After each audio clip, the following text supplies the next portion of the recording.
Alerte coronavirus. Attention, attention, le coronavirus se transmet très facilement et fait des ravages. Pour l'éviter, le port du masque de protection est obligatoire en tout lieu. Dans l'administration publique ou privée, dans les réunions, les rencontres, dans les marchés, les magasins, les boutiques et lors des déplacements, le port du masque est obligatoire. Même dans les lieux privés, dès lors que l'on n'est pas seul, le masque doit être le fidèle compagnon. Mais attention, le port de masque de protection ne dispense nullement d'appliquer les autres mesures de prévention, notamment le lavage des mains à l'eau et au savon et l'observance de la distance de sécurité sanitaire d'au moins 1 mètre entre personnes. Enfin, s'abstenir de porter des gants en vue du lavage régulier des mains à l'eau et au savon ou de l'application de gel hydroalcoolique. Pour tout savoir sur l'épidémie du coronavirus au Bénin, rendez-vous sur le site web www.gouv.bj/coronavirus. Ceci est un message du gouvernement de la République du Bénin. Bonjour à tous. Dans les titres de ce 13h, le projet de développement des espaces irrigués en milieu rural est lancé. Au cœur de cette initiative, la réduction de la pauvreté au Bénin. Gaston Dossoui s'est rendu dans le département du Zouérou des Collines. À cet effet, James William nous édifiera. Quel est le rôle des collectivités locales dans l'implantation des zones industrielles? La direction départementale de l'industrie et du commerce de l'Atakora donc a organisé une séance pour apporter des réponses à ces questions. À suivre dans ce 13h.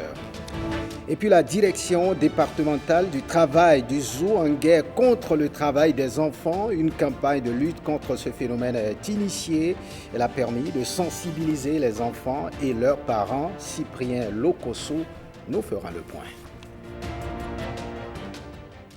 Bienvenue si vous nous rejoignez. Les membres du mouvement, les bataillons de Patrice Talon se mobilisent pour soutenir les œuvres de développement qu'enregistre le Bénin depuis l'arrivée au pouvoir de Patrice Talon. 2 mouvements de cellules ont été installés de ce mouvement. Donc ces cellules ont été installées ce week-end par ce mouvement. Marcel Rossi nous fait le point. Regardez.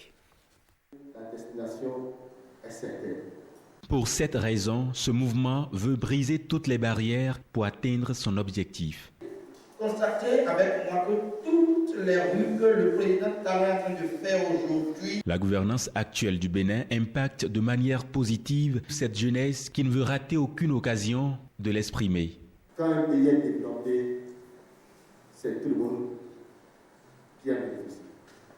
Imaginez qu'il y a quelques mois, quelques années, il faut faire des kilomètres pour aller prendre juste une acte tentative. Aujourd'hui, avec le CIP, je pense que c'est possible.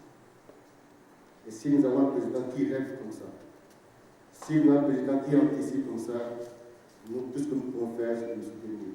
Un soutien qui se manifeste par ces actions d'échange et d'explication entre les bataillons de Patrice Talon, anciens comme nouveaux. Tout ce que le Bénin vit depuis 4 ans est inédit. Un cercle de plus en plus convaincu, de plus en plus grandissant. À l'issue de cette activité, que je me sens plus rassuré, car je sais que vous êtes suffisamment outillés pour vaincre les barrières de la désinformation. Aujourd'hui, à travers l'exécution diligente du PAG, le Bénin a pris son envol vers le développement durable et équilibré. Il nous faut donc alors, d'une part, consolider les acquis et d'autre part, maintenir le cap afin de garantir à notre pays un avenir épanouissant pour chacun et pour tous. Voilà le message d'envoi en mission de ces 2 nouvelles cellules installées ce jour, la première dans la commune de Semepodji. Jeunes venus d'horizons divers de la commune de Semepodji sommes réunis pour exprimer notre adhésion totale au mouvement dénommé les bataillons de Patrice Talon. Ne laissons nulle place où le doute passe et repasse. Un trésor est caché dedans. La promesse d'un avenir radieux pour le Bénin et pour notre commune en particulier. Allons vers les monts et vallées. Restons fermes dans nos convictions. Et la seconde pour conduire le 12e arrondissement de Cotonou. Nous, leader des bataillons de Patrice Talon du 12e arrondissement de Cotonou, soutenons les actions et réformes audacieuses entreprises par le chef de l'État pour relancer de manière durable le développement économique et social de notre pays. Cet exercice faisant, ce mouvement dit tenir son engagement de contribuer à bâtir un Bénin développé et épanouissant. La réduction de la pauvreté au Bénin par le développement de l'agriculture n'est plus de l'ordre des promesses du gouvernement en attente d'être tenues. Le ministre de l'Agriculture, Gaston Dossoui, et une délégation de patrons d'entreprises adjudicataires de marchés publics en la matière étaient en cette fin de semaine dans le département du Zou et des collines. Objectif, lancer le projet de développement des espaces irrigués en milieu rural. James William, Bernard Diawé. Les projets passés ne se ressemblent pas et les époques ne sont plus les mêmes. Gaston Dossoui a de quoi être péremptoire. Le ministre de l'Agriculture vient annoncer une nouvelle longtemps attendue aux habitants de Bamé, village de la commune de Zayanando dans le département du Zou, réputé pour la fertilité et la productivité de ses sols. Les capacités de la localité vont encore s'améliorer avec le lancement sur place d'un lot de travaux entrant dans le cadre du projet de développement des périmètres irrigués en milieu rural. Bamé, oui, un village célèbre. Regardez simplement autour de vous le paysage pittoresque que nous avons. Des palmiers de très haute taille qui continuent de produire. L'eau y est, le sol est fertile, les conditions sont bonnes.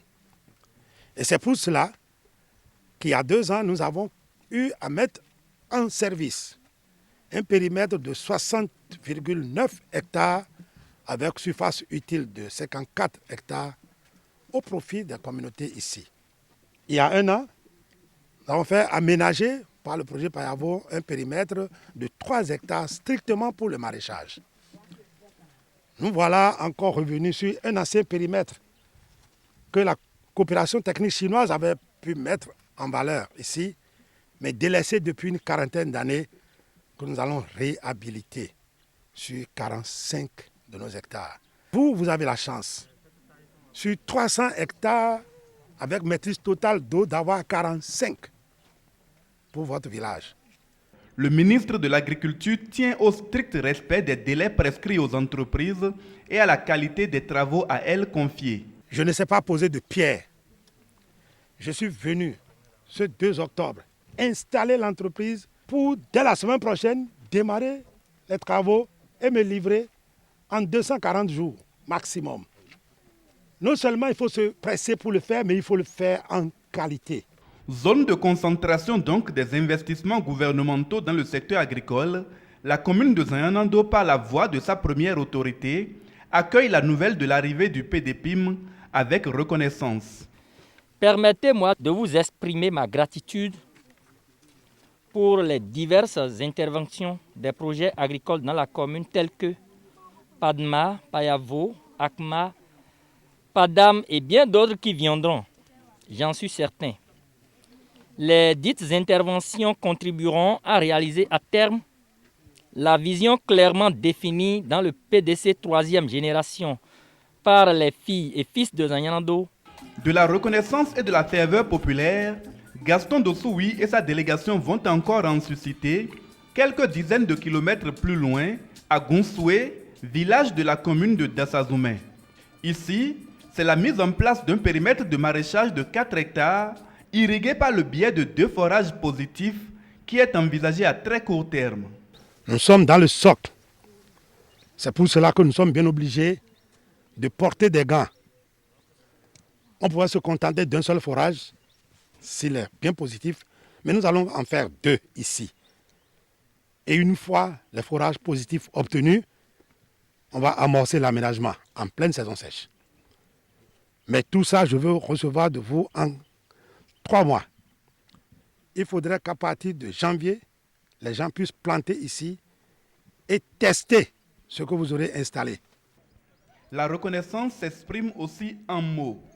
Notre respectable ministre ne cesse de se battre pour le développement de notre pays. C'est un homme déterminé. Je ne peux que le féliciter et le remercier. 1000 hectares de terres aménagées avec maîtrise partielle de l'eau, 300 hectares avec maîtrise totale de l'eau, 50 hectares de périmètre maraîcher, 200 hectares de terres dégradées à régénérer, 4 retenues d'eau à but agro-pastoral, 40 forages positifs, 30 magasins de stockage, 55 aires de séchage, 40 km de pistes d'accès. Le projet de développement des périmètres irrigués en milieu rural, financé par la Banque islamique de développement, est pour le moins ambitieux. Il devrait, en se concrétisant, contribuer à la réalisation de l'autosuffisance alimentaire, à la lutte contre la malnutrition, voire à faire du Bénin un plus grand exportateur de denrées vivrières. Passons à cette interrogation. Quel est le rôle des collectivités locales dans l'implantation des zones industrielles et la viabilisation? La direction départementale de l'industrie et du commerce, la Takora Donga, a organisé une séance pour apporter des réponses à ces questions. Retrouvons Blaise Adampo et Michael Noati. Un objectif principal sous-tend la tenue de cette séance d'assistance conseil. Ma direction a réuni les conseillers communaux, le maire et ses adjoints et les cadres de la mairie de Djougou ce matin pour les sensibiliser pour la création et la viabilisation d'une zone industrielle communale. Cette activité s'inscrit dans le cadre de soutien au PAG de son Excellence Patrice Talon. La communication est intitulée « Contribution des zones industrielles au développement socio-économique des communes du Bénin » cas de la commune de Djougou. Ce module définit le rôle des élus locaux dans l'implantation des zones d'échange. Installer une zone industrielle communale pour ce qui nous concerne, c'est le conseil qui doit accepter donc mettre en œuvre ce projet et délibérer, décider donc en conseil qu'ils veulent créer une zone alors, avant que le maire ne soit autorisé à passer à la phase active.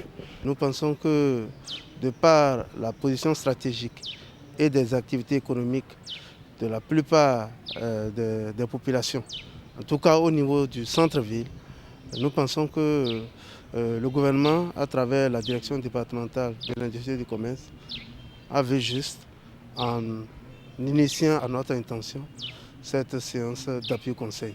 Dans les prochains jours, d'autres élus locaux seront aussi invités pour des séances d'assistance conseil.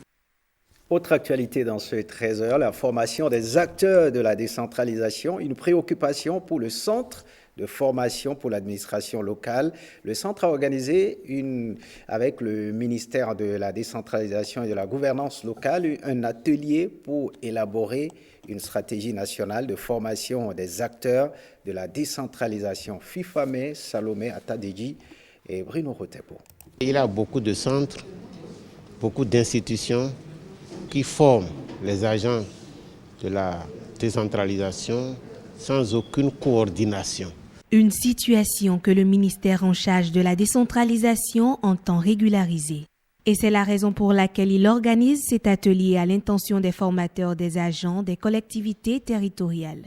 Objectif, élaborer une stratégie nationale de formation des acteurs de la décentralisation. Nous voulons avoir des agents bien formés pour le développement harmonieux de tous nos territoires. Les représentants de la société civile sont là. Les représentants des centres de formation, que ce soit l'Université du Bénin, l'ENAM, l'ENEAM, ainsi de suite, tout le monde est là pour prendre part à cet atelier qui est d'une importance capitale pour notre ministère. Pour le Centre de formation pour l'administration locale CEFAL, la tenue de cet atelier est le début de l'accomplissement d'un vœu, d'une vision. Dans le cadre de son plan stratégique 2017-2031, l'une des principales activités prévues par le CEFAL, c'est l'élaboration de la stratégie nationale de formation des acteurs de la décentralisation.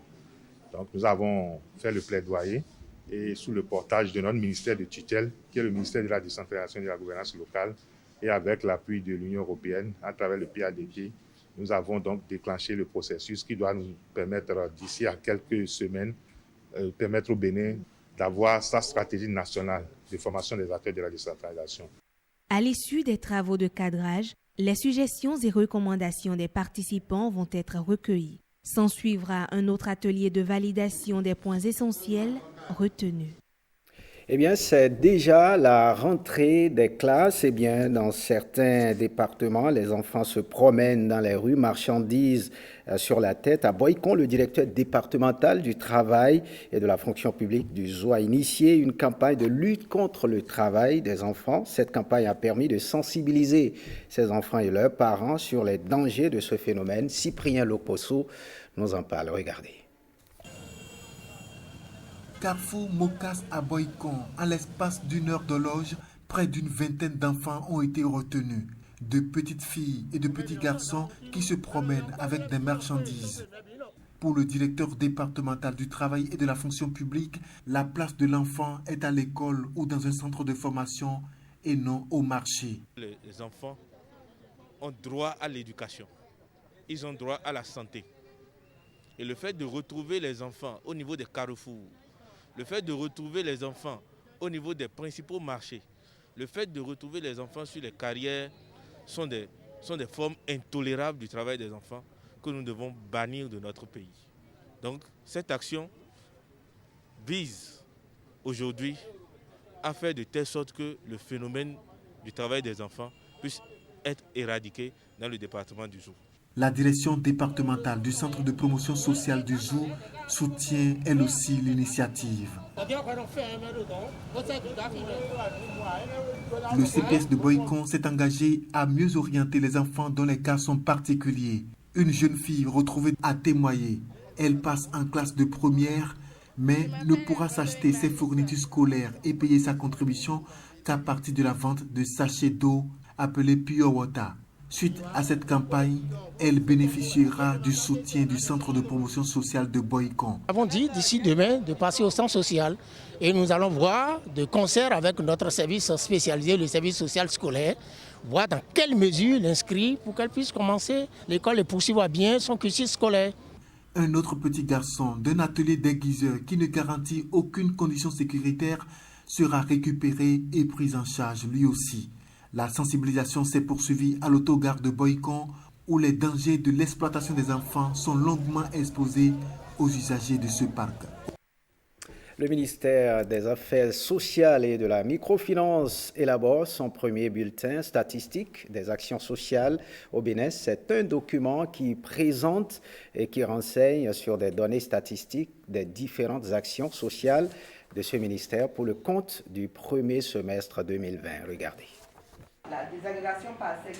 Le document présente les statistiques des affaires sociales des 12 départements du Bénin.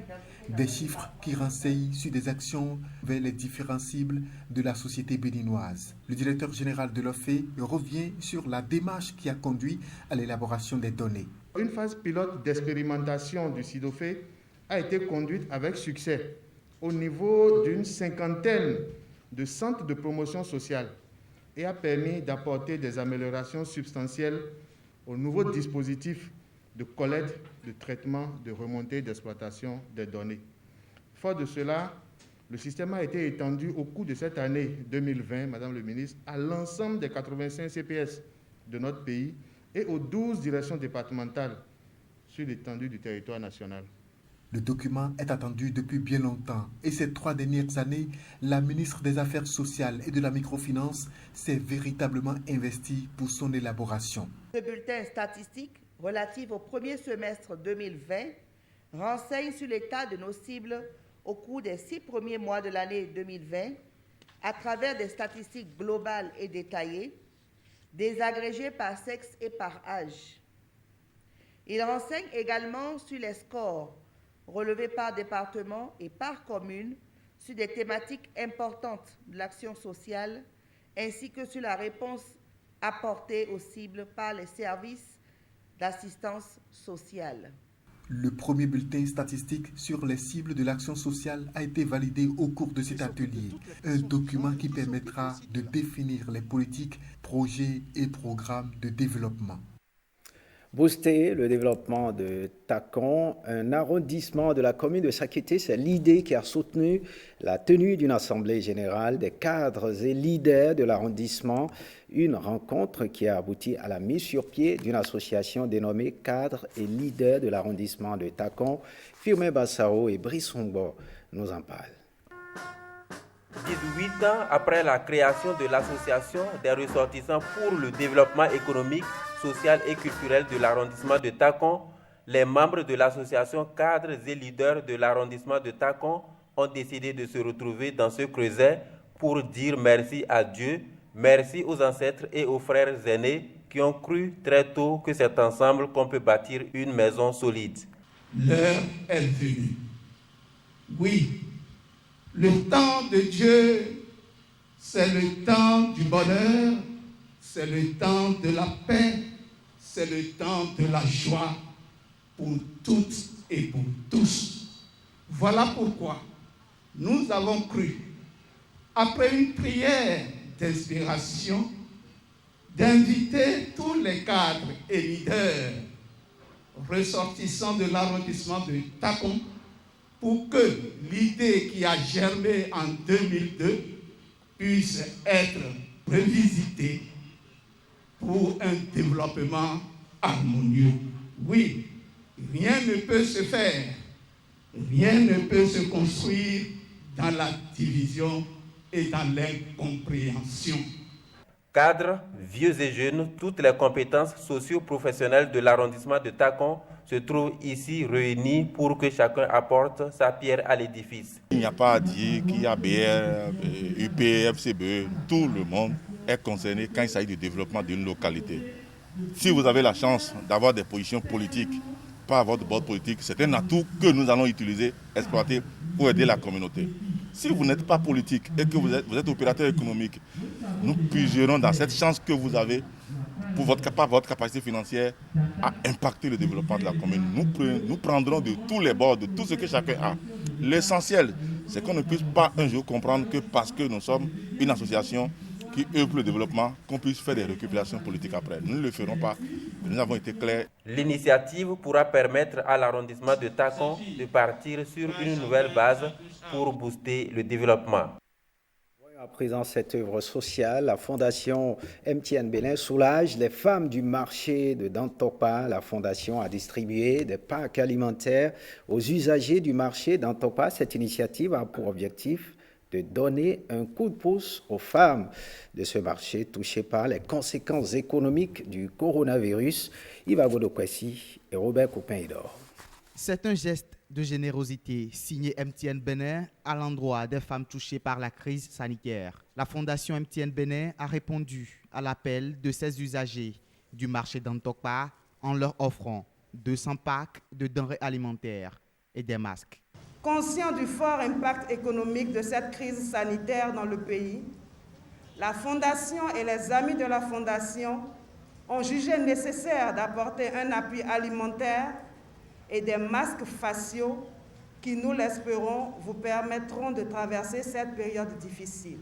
Fidèle à sa vocation d'entreprise citoyenne, la Fondation MTN veut contribuer à l'effort collectif de solidarité face au Covid-19. Ce don vient soulager les peines de ces femmes victimes de méventes, conséquences de la crise sanitaire. Elles témoignent leur gratitude envers MTN Bénin. Au début, nous n'avons pas cru. Et aujourd'hui, c'est chose faite. C'est un grand jour pour les usagers. Nous remercions l'MTN de nous avoir répondu favorablement. La Fondation MTN apporte la joie dans nos ménages respectifs en nous offrant ses coffrets alimentaires et ses kits sanitaires. Nous remercions très sincèrement la Fondation MTN. Cette action s'inscrit dans une série d'activités effectuées par la Fondation MTN Bénin, à l'instar de la campagne Porte le pour moi, qui sensibilise les populations béninoises sur le port obligatoire du masque. Un mot de sport, deuxième édition du Festival du sport féminin de plage au Bénin. C'est une initiative du Comité national olympique et sportif du Bénin. Ce festival vise à donner plus de visibilité au sport féminin. À cette occasion, samedi dernier, les femmes du mouvement sportif béninois ont été célébrées. Bruno Soali, Benjamin Denayon nous font le point. Un rendez-vous annuel devenu tradition pour ces acteurs sportifs. Un rituel du Comité national olympique et sportif béninois depuis 2 ans. Le Festival du sport féminin de plage, deuxième édition, rime avec la célébration en différé de la Journée internationale de la femme avec, au devant de la scène, Julien Minavoa, premier motivateur des femmes actrices du mouvement sportif. Puisque je constate qu'il y a beaucoup plus de jeunes parmi vous, chères dames, sachez que c'est un parcours de combattants. Et ça, c'est ce que la nature vous impose, ça. Le parcours du combattant est quelquefois jonché d'embûches posées par vos pairs, vos autres collègues dames, vos autres collègues hommes, dans le même sport. Ici sont réunies toutes les catégories de femmes sportives, athlètes, footballeuses ou même haltérophilistes. Je suis professeur certifié d'éducation physique et sportive en poste au lycée technique professionnel de Porto-Novo. Pas question que le sport féminin soit placé au second rang. Les femmes membres du bureau exécutif des fédérations nationales mettent le curseur sur plusieurs thématiques et des recommandations. Pour donner de la visibilité à l'athlète elle-même, il faut qu'elle puisse d'abord se sentir athlète en donnant de l'importance d'abord à ce qu'elle fait. Si l'athlète elle-même ne se dit pas, bon, je suis appelée à être une femme sportive de haut niveau, personne ne pourrait faire sa promotion ou lui donner de la visibilité. La deuxième chose, c'est qu'il faut que son milieu, son environnement immédiat puisse l'aider également. Et à travers ça, nous avons souhaité que l'athlète puisse créer un fan club, par exemple, depuis son lieu de naissance. Des thématiques abordées devant le représentant du président de l'Assemblée nationale et les membres du comité olympique. Si les femmes elles-mêmes prennent conscience de l'état dans lequel elles, pour certaines d'entre elles, ont pratiqué le sport jusqu'à là où ils en sont arrivés, et les plus jeunes du parcours qu'il leur reste, qu'elles en prennent conscience et qu'elles sachent que quand on parle de défis, c'est lorsque vous êtes inscrit, par exemple, vous arrivez en terminale, votre défi c'est de pouvoir décrocher le bac. Cet atelier des femmes membres du bureau exécutif des fédérations nationales n'est qu'un pas en attendant qu'une loi soit votée pour booster le sport féminin au Bénin.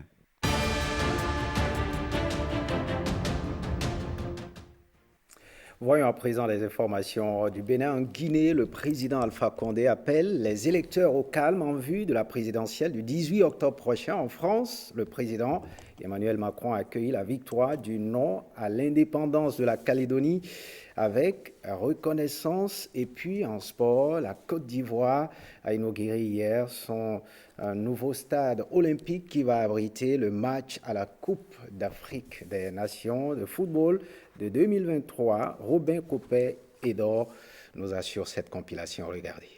Le président guinéen Alpha Condé prône la non-violence à l'orée des élections du 18 octobre en s'adressant à ses partisans lors d'un meeting mouvementé à Conakry. Nous connaissons le complot de nos adversaires. Ils veulent, en Guinée, c'est la CENI qui organise les élections et qui proclame les élections. Nous savons le plan de quelqu'un. Ils veulent le 18 à 18h se proclamer vainqueur et se réfugier dans une ambassade en pensant qu'il y a la guerre en Guinée. Il n'y aura jamais de guerre en Guinée. Alors que les tensions politiques s'intensifient à l'approche du scrutin, Alpha Condé incite les électeurs à ne pas céder à la provocation. On ne prend pas le pouvoir en cassant des véhicules. On ne prend pas le pouvoir en provoquant les autres. Alors, je vous en prie, ne répondez pas à la provocation. Âgé de 82 ans, le président guinéen a fait adopter un référendum contesté en mars qui maintient la limite de 2 mandats présidentiels, mais qui lui permet, selon lui, de remettre les compteurs à zéro et donc de pouvoir se représenter. À Dakar, un violent incendie a ravagé dans la nuit de ce samedi à dimanche un marché historique spécialisé dans la brocante et les boiseries. Il n'y a pas eu de morts, seulement des dégâts matériels, ont déclaré les secours ce dimanche matin, toujours présents sur place, notamment les pompiers armés de lances à eau, près de tas de gravats fumants. L'origine de l'incendie n'est pas encore connue. En France, le président Emmanuel Macron dit accueillir la victoire du non à l'indépendance de la Nouvelle-Calédonie lors du référendum d'autodétermination, avec un profond sentiment de reconnaissance et d'humilité lors d'une allocution solennelle à l'Élysée. Les électeurs se sont exprimés. Ils ont majoritairement confirmé leur souhait de maintenir la Nouvelle-Calédonie dans la France. En tant que chef de l'État, j'accueille cette marque de confiance dans la République avec un profond sentiment de reconnaissance. J'accueille également ces résultats avec humilité. Sport, la Côte d'Ivoire a inauguré son nouveau stade olympique de 60 000 places, construit avec l'aide de la Chine à Epembe, en périphérie d'Abidjan, en vue de la Coupe d'Afrique des Nations de football de 2023. La cérémonie d'inauguration avec un grand spectacle de danse et musique s'est déroulée en présence de 50 000 personnes, dont le président ivoirien Alassane Ouattara. En pré-campagne électorale, il brigue un 3e mandat controversé à l'élection présidentielle du 31 octobre. Ce joyau architectural réalisé grâce à la coopération sino-ivoirienne force l'admiration des férus du cuir rond. C'est bien de venir de temps en temps suivre les matchs ici et le cadre est agréable et tout le monde est à l'aise. Je pense que c'est l'idéal, quoi. Franchement dit, ce stade est vraiment merveilleux parce que l'intérieur et l'extérieur est vraiment magnifique. Et on dit merci au président Ado. Le stade et les installations annexes ont coûté 143 milliards de francs CFA, dont 63 milliards financés par la Chine, selon les autorités ivoiriennes. Le stade d'Epembe devient le plus grand stade de la Côte d'Ivoire, détrônant le stade Houphouët-Boigny, situé dans le centre d'Abidjan. Il accueillera le match d'ouverture et la finale de la Coupe d'Afrique des Nations de 2023. Fin de ce journal, retrouvez l'information tout à l'heure à 16h30, le bulletin d'information à 19h, le JT des régions à 20h. Yann Da Silva interviendra à 23h. Vous avez rendez-vous avec Esther Pazou. Bonne suite des programmes. Retrouvez cette édition sur notre plateforme www.ortb.bj. À très bientôt.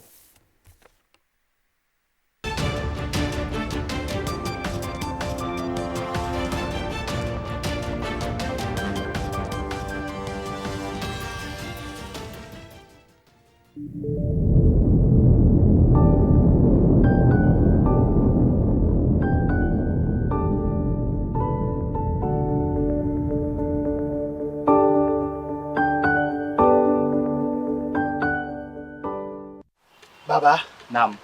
Franchement, sans cette carte, je ne sais si je serai encore assis avec vous. Mon fils, je remercie le gouvernement pour cette initiative. En notre temps, sans argent, on n'avait pas accès aux soins adéquats.